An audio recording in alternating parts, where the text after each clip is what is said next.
Salah satu ibadah yang diwajibkan oleh Allah Subhanahu wa taala kepada seluruh umatnya, bahkan menjadi salah satu rukun kesempurnaan agama Islam adalah zakat. Ia wajib tertunaikan bagi harta yang dimiliki oleh kaum muslim yang sudah mencapai nisab atau haul sekali dalam 1 tahun. Zakat merupakan sarana terpenting kedua juga dalam tazkiyatun nafs, penyucian diri. Karena tabiat jiwa itu kikir hingga harus dibersihkan. Allah Subhanahu wa taala berfirman dalam Quran surat An-Nisa ayat 128, dan jiwa manusia itu menurut tabiatnya adalah kikir. Infak merupakan amalan yang akan membersihkan jiwa dari kekikiran, sehingga dengan demikian jiwa menjadi bersih. Allah Subhanahu wa taala berfirman, dan kelak akan dijauhkan orang yang takwa dari neraka itu, yaitu mereka yang menafkahkan hartanya di jalan Allah untuk membersihkan hartanya. Al-Quran surat Al-Lail ayat 17-18. Tapi zakat dan infak hanya dapat berperan dalam tazkiyatun nafs atau penyucian jiwa apabila saat menunaikannya memerhatikan adab zahir dan batin. Berikut adab-adab yang harus diperhatikan dalam penunaian zakat yang tertulis oleh Imam Al-Ghazali dalam kitab Ihya Ulumuddin, bahwa ada 5 hal yang harus diperhatikan oleh pembayar zakat. Kelima hal tersebut adalah sebagai berikut. Pertama, niat, yaitu menyengaja di dalam hati untuk menunaikan zakat wajib. Dalam hal ini, seseorang disunahkan untuk memastikan jumlah hartanya secara tegas. Jika hartanya tidak berada di tempat, maka hendaklah orang yang akan berzakat mengatakan, ini untuk hartaku yang gaib bila ia selamat. Jika tidak selamat, maka amalannya itu merupakan sedekah sunnah yang hukumnya boleh.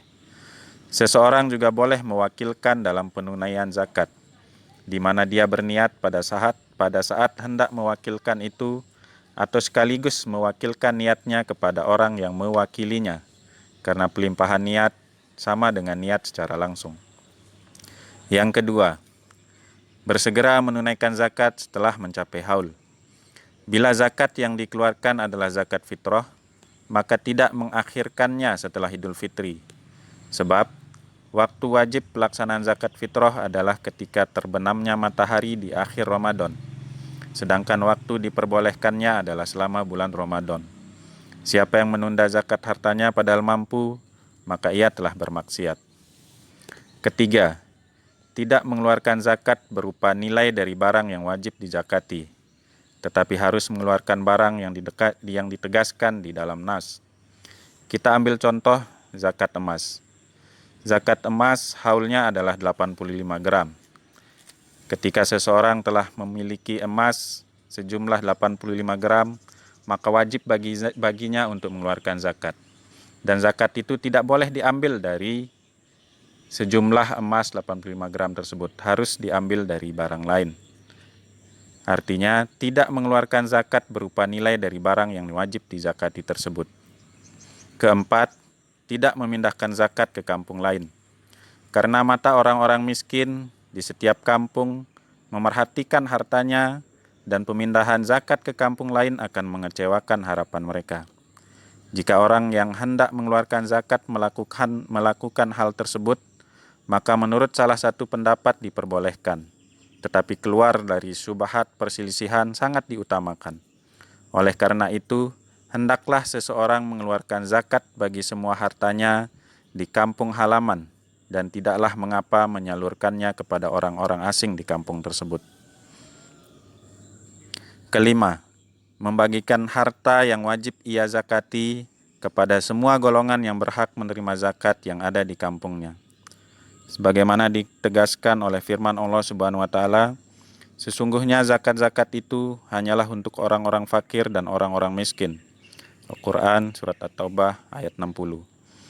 Di antara 8 golongan penerima zakat, terkadang ada 2 golongan yang tidak terdapat di masyarakat, seperti kaum mu'alaf dan amil zakat.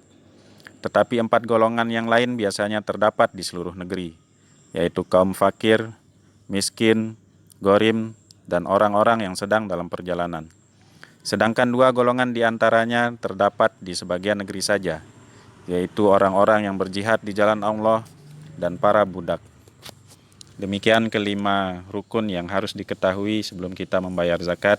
Mudah-mudahan Allah memudahkan kita untuk menunaikannya dan kita termasuk menjadi orang-orang mukmin yang sempurna imannya. Amin ya rabbal alamin.